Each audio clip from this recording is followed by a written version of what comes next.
साधु का स्वभाव ऐसा ही होता है। इस दुनिया में सबसे समर्थवान व्यक्ति वो ही है जो बहुत विवेक से अपनी जिम्मेदारी का अनुभव कर ले। महाराज, वो दुनिया में नहीं मिलेगा। कार्य करने वाले अनंत लोग मिल सकते हैं। पूरे महाभारत के युद्ध में सरकार कार्य सबने किया है, पर जिम्मेदारी श्याम सुंदर ने अपने हाथ में ली है। यही उसकी सबसे बड़ी विशेषता है। इसलिए बुआ कुंती अपनी स्तुति में कहती हैं, पूरे महाभारत के युद्ध में पांडवों को अच्छी तरह पसीना भी नहीं आया। केवल जब कर्ण और भीष्म से युद्ध हुआ तब अर्जुन को पसीना आया है, 2 ही बार। एक बार मुकुट गिरा है, भगवान ने सबकी रक्षा की है। रक्षा, कृपा शब्द की व्याख्या बहुत विस्तृत है, बहुत विस्तृत है। अमेरिका में 4 लोग अपने घर से निकले दफ्तर जाने के लिए। पहला व्यक्ति जब निकला और दरवाजे पर चाबी लगा रहा था, उसी समय उसकी चाबी दरवाजे पर टूट गई और दरवाजा लॉक न हो, बड़ा परेशान। उस देरी की वजह से रोज उसकी जाने वाली बस छूट गई। दूसरा व्यक्ति अपने घर से निकला, गाड़ी में बैठा, थोड़ी दूर जाकर गाड़ी का इंजन सीज हो गया। पास में पत्नी भी बैठी थी। उसने कहा, मैंने कितनी बार कहा है गाड़ी बदल लो, आपको पुराने वाहन से मोह है, लो आज फिर हम ऑफिस जाने से चूक गए।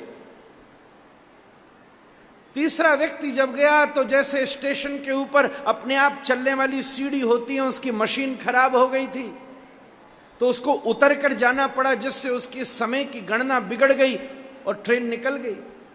वो फिर परेशान हुआ, इतना टैक्स भरते हैं, सरकार क्या व्यवस्था करती है। चौथा व्यक्ति अपने घर से जा ही रहा था, कुछ बारिश थी, पैर फिसला और जोर से नीचे गिर पड़ा, चोट लगी, आज न जा सका। और चारों सोचते थे, आज मेरा दिन कितना खराब है, मैं अपने ऑफिस न जा सका, काम न कर सका, बार बार दुहाई दे रहे थे। कुछ समय बीता, थोड़ी देर के बाद जब समाचार देख रहे थे न्यूज के ऊपर, टीवी के ऊपर, तो पता चला कि जिस 4 लोग जिस बिल्डिंग में काम करते थे उसी के ऊपर हमला हुआ था और वो नीचे गिर गई। अब बैठ करके उनको हम अनुभव हो रहा था कि जिस विषय को हम कष्ट समझ रहे थे वो विषय तो हमारे ऊपर कृपा हो गया। कृपा शब्द की परिभाषा को अनुभव करने के लिए एक बहुत बड़ी प्रज्ञा की आवश्यकता है, संस्कार की आवश्यकता है। कई बार स्वभाव के सुधार के लिए भगवान कार्य करते हैं, कई बार प्रभाव के सुधार के लिए भगवान काम करते हैं, कई बार भाव के सुधार के लिए भगवान कार्य करते हैं। इन तीनों चीजों में अनुकूलता और प्रतिकूलताओं की परिस्थिति अपने सामने खड़ी होती है, और वो अनुकूलता और प्रतिकूलता कृपा रूपक होकर कई लोगों का भाव ठीक कर देती है, कई लोगों का स्वभाव ठीक कर देती है, कई लोगों का प्रभाव ठीक कर देती है। जीवन इसी अनुकूलता से प्रकट होता है। यह अनुभूति तभी हो सकती है जब व्यक्ति के हृदय में